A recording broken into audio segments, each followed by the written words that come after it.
Today we are going to reread some of the books that we have already read.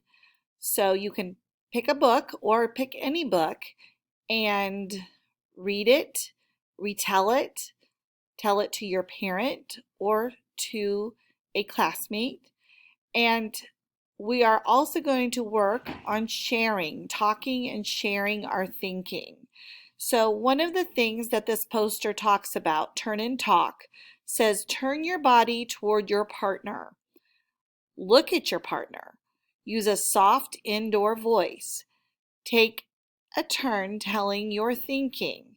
Be silent and listen carefully while your partner speaks. Say whether you agree or disagree with your partner or add on to what he said. Give reasons for your thinking. So today you are going to read a book and then you are going to share your thinking. How do you feel about the book? Did you like the book?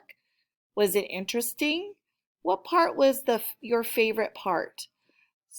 When you're done doing this, you're going to click on the worksheet down below that says Buddy Reading PDF and fill it in and take a picture and turn it in to your teacher.